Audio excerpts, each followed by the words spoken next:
Here's a quick lesson on how to get out of the house, get some exercise, and spend some money at some local small businesses. This was a short ride of only 23 kilometres, but I managed to visit 6 small businesses without parking or traffic hassles, and I got some fresh air and sunshine in the process. Come along with me and visit a cafe, a bike shop, a butcher, a baker, a market, and an oyster farmer.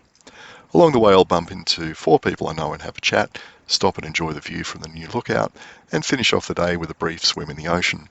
This was all made possible by the flexibility and convenience of getting around the local area on a bike. It's a pretty exhausting list, so let's start at Crumb Cafe with a coffee. I bumped into 2 people that I know, we had a quick chat, quick catch up, and then I left them to get on with their work meeting. That's $5 spent at a local small business. Next stop was Bateman's Bay Cycles, where I arranged to have a new set of gravel tyres fitted on my existing bike and test rode a new mountain bike. That was $240 in the end for the tyres, that included labour and a tubeless setup, and $1,500 on the mountain bike. As I was riding through town, I spotted a police vehicle belonging to the Maritime Command. Now I used to play trivia in the pub with a member of the Water Police, so I kept my eyes open and yep, sure enough, I spotted Scotty buying 2 coffees. Now how's that for coincidence? I pulled over and we had a 5-minute catch-up before he had to shoot through back to Sydney. I normally would have continued on to Callendale Beach to have a look at the crabs and enjoy the view, but I had other stuff to do. Next stop was the Edward Road Markets, where I bought some local cheese, which turned out to be absolutely excellent, plus some fresh locally grown veggies. A farming couple were in there showing off some of their produce, which included finger limes, and I bought 2 of them because I recently had oysters with a finger lime dressing at a restaurant. That little bag of shopping came to $35. It was then across the road to the bakery because the markets were out of bread. I was very tempted to buy a snot block, but restrained myself and walked out with an $8 loaf of freshly baked sourdough. It was hot from being straight out of the oven.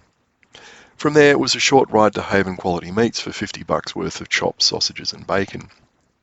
Now that I had finger limes, I needed oysters.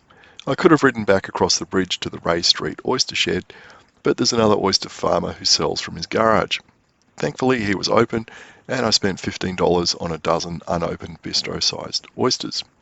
I ended up actually getting 15 oysters, a free taster while I was standing there deciding what to get, and 14 in the bag instead of 12. That was a good thing as I'm a terrible oyster shucker and I destroyed one in the process of opening them. But is that the equivalent of a baker's dozen?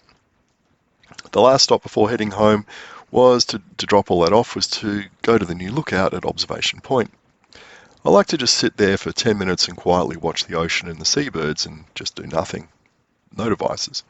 Call it meditation if you like. I had a look at my Strava results and I think I've been there at least 14 times since it opened.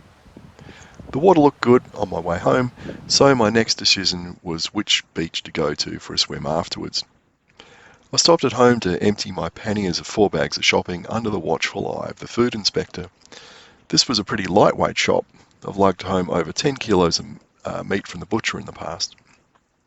It was then back on the bike and down to one of the dog beaches for a 5-minute float in the ocean. I ride to the beach in bike sandals, so all I do is take off my helmet and glasses and empty my pockets and in I go. I don't bother with a towel or anything like that.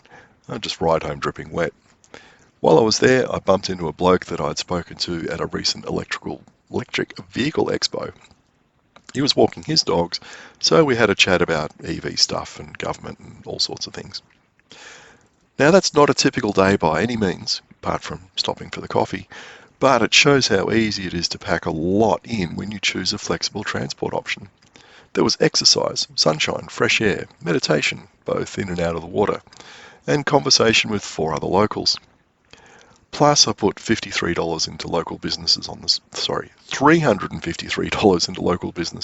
spot, along with a promise to spend another $1,500 at the bike shop in the near future. I got home feeling really good both physically and mentally, and I reckon that's not a bad effort.